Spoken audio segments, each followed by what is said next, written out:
Hello everyone, इस video में हम वेन डायग्राम का फुल कॉन्सेप्ट डिस्कस करेंगे और साथ में exercise 1.5 class 11 maths NCERT question list है। तो जैसे नाम से क्लियर है डायग्राम में, तो इस डायग्राम में क्या क्या होता है पहले वो समझते हैं। इसमें ए होगा यूनिवर्सल सेट,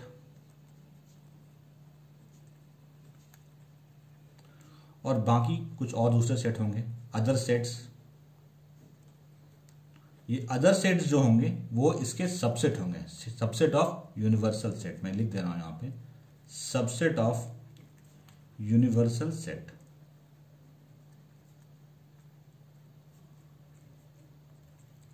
डायग्राम कैसे बनता है? यूनिवर्सल सेट को रेक्टेंगल से रिप्रेजेंट करते हैं, ठीक है। ये बन गया आपका एक यूनिवर्सल सेट, और यहां पे सिर्फ कॉर्नर पे यू लगा दीजिए। आप चाहे तो अंदर लगा सकते हैं, चाहे तो बाहर भी लगा सकते हैं।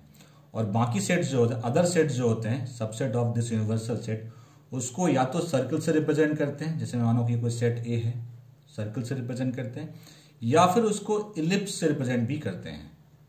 इलिप्स आपने अभी पढ़ा नहीं होगा, लेकिन ये अंडे के शेप का होता है, ये है इलिप्स का शेप, ठीक है। तो ये था एक मोटा मोटी आपका इंट्रोडक्शन। अब एक एग्जाम्पल लेके आपको समझाएंगे। सपोज मैंने एक यूनिवर्सल सेट लिया जिसमें 1 से लेकर 7 तक नंबर है, 1 2 3 4 5 6 7, ठीक है। सेट ए ले रहा हूं मैं 1 2 3, ठीक है। मैंने क्या बोला? अदर सेट जो होंगे इसके सबसेट होंगे। देखिए ए सबसेट है, यू का है। एक सेट और ले रहा हूं मैं जो है 4 5, ठीक है। बी भी सबसेट है इसका, सबसेट ऑफ यूनिवर्सल सेट। अब इसको हम वेन डायग्राम में रिप्रेजेंट करेंगे। तो वेन डायग्राम मैंने क्या बताया? एक यूनिवर्सल सेट्स, बाकी ये दो सेट होंगे। तो पहले एक यूनिवर्सल सेट्स हम बनाते हैं। ये यूनिवर्सल सेट्स बन गया, ठीक है। इसके एलिमेंट कौन कौन से हैं? 1 से लेकर 7 तक, तो आप लिख लीजिए 1 2 3 4 5 6 7, ठीक है।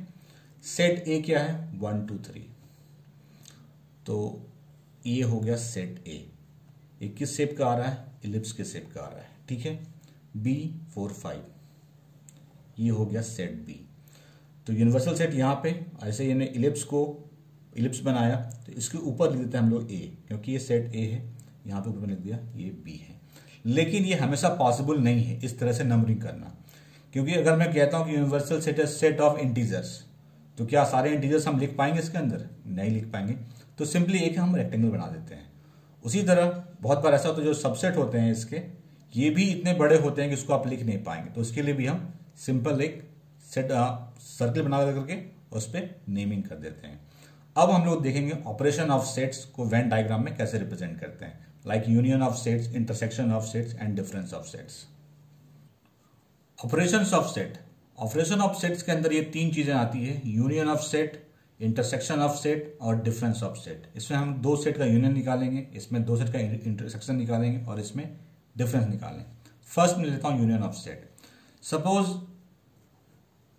हमें निकालना है, दो सेट हैं ए बी, इसका यूनियन निकालना है वेन डायग्राम में। तो फर्स्ट क्या करेंगे? हम एक रेक्टेंगल बनाएंगे, ठीक, जो कि यूनिवर्सल सेट को रिप्रेजेंट करेगा। बना दीजिए। मैं मान लेता हूं ये सेट ए है, ये सेट बी है। ये केस तब होगा जब इन दोनों में कोई कॉमन एलिमेंट नहीं होंगे, मतलब कि सेट डिसजॉइंट होगा। अब हमें निकालना है ए यूनियन बी। तो ए यूनियन बी क्या होता है? ए यूनियन बी में ए के सारे एलिमेंट आते हैं और बी के सारे एलिमेंट आते हैं। तो पूरे ए को आप सेट कर दीजिए, तो ए के सारे एलिमेंट आ गए। बी को पूरा सेट कर दीजिए, तो बी के सारे एलिमेंट आ गए। अब इसमें एक एग्जांपल और देखेंगे जिसमें ए और बी में कुछ एलिमेंट जो है वो कॉमन है, ठीक है। मैं कोई एग्जांपल नहीं ले रहा, आपको सिंपली बता रहा हूं। तो उसके लिए क्या करेंगे? हम फिर एक रेक्टेंगल ड्रॉ करेंगे, ठीक है।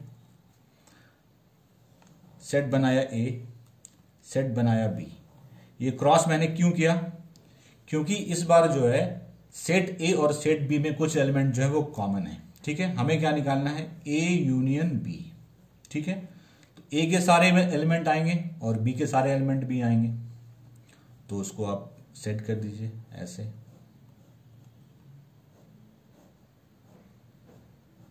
इसको दोबारा मत कीजिएगा, एक बार ही करना है, ठीक है।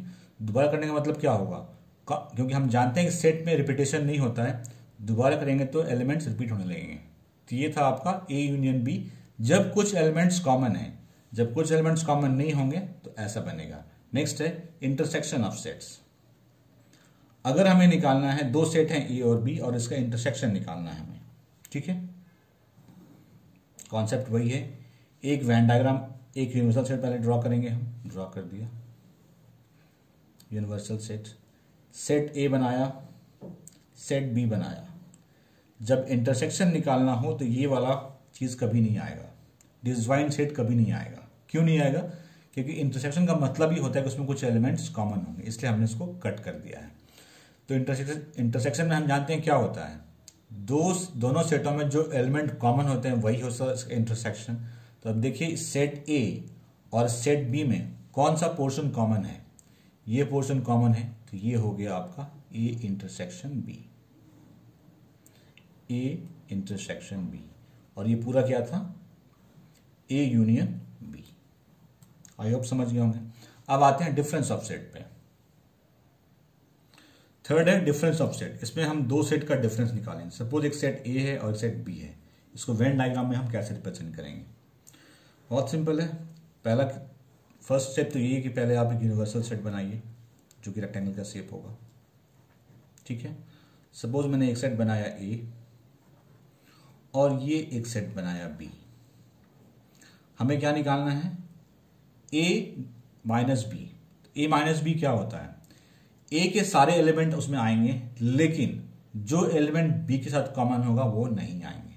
तो ए के सारे एलिमेंट लेना है लेकिन जो बी के साथ कॉमन है वो नहीं लेना है। तो ए के सारे एलिमेंट ये हो गए, ये वाला पोर्शन नहीं आएगा क्योंकि वो बी के साथ कॉमन है। तो ये क्या हो गया आपका ए माइनस बी। सिमिलरली आप बी माइनस ए भी निकाल सकते हैं। अब एक एग्जांपल मैं और देता हूं आपको, कॉम्प्लीमेंट ऑफ सेट्स को कैसे आप वेन डायग्राम में रिप्रेजेंट कर सकते हैं। कॉम्प्लीमेंट ऑफ सेट्स, जैसे कोई सेट ए है और मुझे इसका कॉम्प्लीमेंट निकालना है, मतलब हमें ए डैश निकालना है, तो कैसे निकालेंगे, वेन डायग्राम से कैसे रिप्रेजेंट करेंगे। वेन डायग्राम है तो एक यूनिवर्सल सेट होगा, ड्रॉ कर दीजिए यूनिवर्सल सेट, ठीक है। सेट ए ड्रॉ कीजिए आप, सेट ए ड्रॉ हो गया। हमें क्या निकालना है, कॉम्प्लीमेंट ऑफ सेट ए। तो कॉम्प्लीमेंट ऑफ सेट क्या होता है कि ए को सिर्फ उसमें हटाना होता है, ए का पूरा पोर्शन हटा दीजिए, that is called complement of set. मतलब हमें ये वाला पोर्शन नहीं लेना है, बाकी सारे लेने हैं, तो सारे को आप ऐसे सेट कर दीजिए।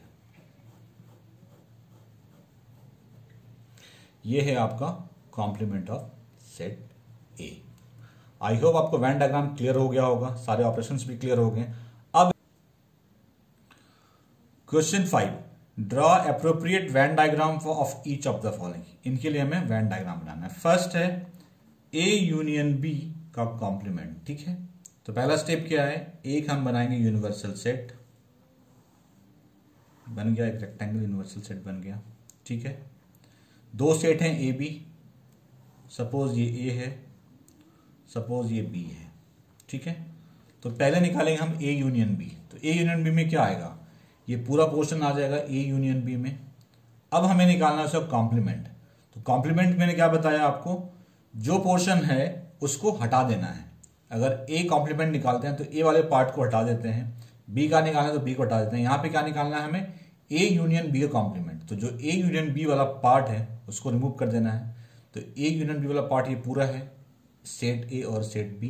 तो बाकी क्या बचा, तो ये जो बाकी बच गए यही है आपका ए यूनियन बी का कॉम्प्लीमेंट। चाहे जैसे ड्रॉ करें आप इसको, ये था आपका ए यूनियन बी का कॉम्प्लीमेंट। सेकेंड है complement of A intersection of complement of B.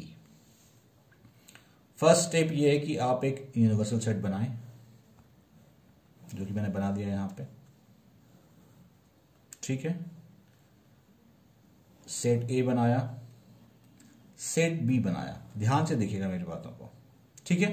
पहले हम निकालेंगे कॉम्प्लीमेंट ऑफ सेट ए।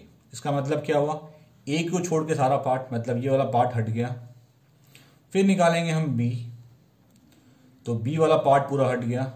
फिर इंटरसेक्शन है, तो बचा क्या, ए हट गया बी हट गया, तो सिर्फ इतना ही पार्ट तो बचा जो कि दोनों में कॉमन होगा, तो सेम फिगर बनेगा ये। अगर एक बार में समझ में ना आए तो दोबारा देखिए, कंफ्यूज मत होइएगा। पहले निकाला हमने ए कॉम्प्लीमेंट, ए पूरा हट गया, फिर निकाला बी कॉम्प्लीमेंट तो बी पूरा हट गया। तो जब ए पूरा हटाएंगे तो कुछ सॉलिड पोर्शन आएंगे, ये सॉलिड पोर्शन आएंगे। जब बी हटाएंगे तो इसको छोड़ करके सारा पोर्शन आएगा, तो यही पोर्शन क्या आ रहे हैं, कॉमन। तो ये हो गया आपका A complement intersection of B complement. Third part है ए इंटरसेक्शन बी का कॉम्प्लीमेंट। ठीक है, एक वैन डायग्राम, पहले आप एक यूनिवर्सल सेट ड्रॉ करेंगे हम।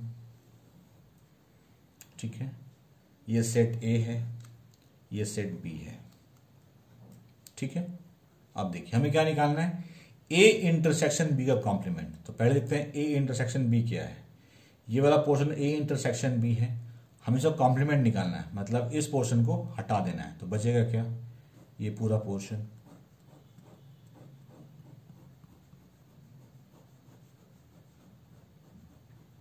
सिर्फ ये वाला पोर्शन हट गया।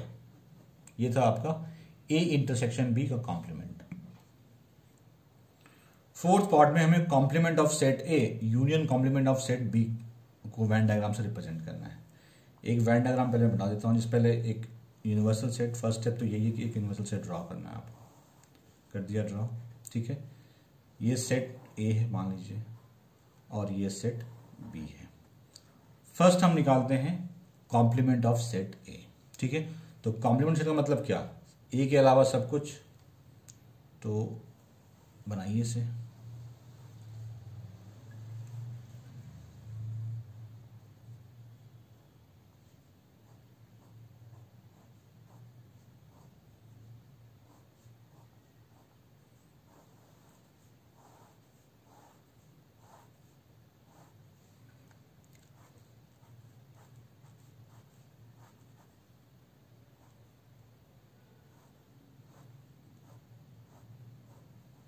ये क्या बना अभी मेरा, कॉम्प्लीमेंट ऑफ सेट ए। अब आते हैं कॉम्प्लीमेंट ऑफ सेट बी। तो उसमें क्या होगा, बी के अलावा सब आएगा। ठीक है, पहले मैंने इसके लिए लिया था मैंने हॉरिजॉन्टल लाइन, इसके ले लेंगे वर्टिकल लाइन। तब निकाल रहे हैं कॉम्प्लीमेंट ऑफ सेट बी।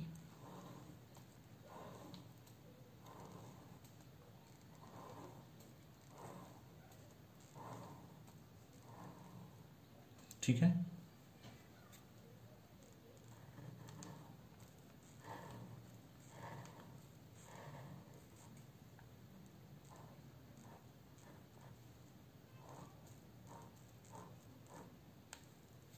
ये हो गया आपका, ये हमने अभी जो मैंने ये वर्टिकल लाइन दिया, ये था कॉम्प्लीमेंट ऑफ सेट बी।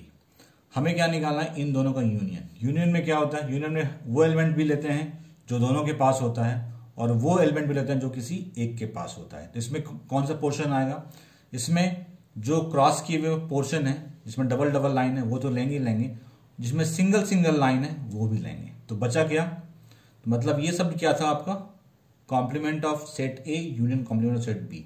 तो सिर्फ ये पोर्शन जो है, ये पोर्शन शेडेड नहीं है, ये वाला पोर्शन। ठीक है, बाकी सारा पोर्शन शेडेड है। तो ये था आपका complement of set A union complement of set B. I hope समझ में आ गया होगा। किसी भी क्वेश्चन को क्वेरी कमेंट से पूछिए, विल गेट रिप्लाई। वीडियो अच्छा लगा लाइक शेयर जरूर कीजिए, चैनल को सब्सक्राइब कर लीजिए, यहाँ आपको क्लास 11 मैथ्स की फुल कोर्स मिलेगी। Thank you.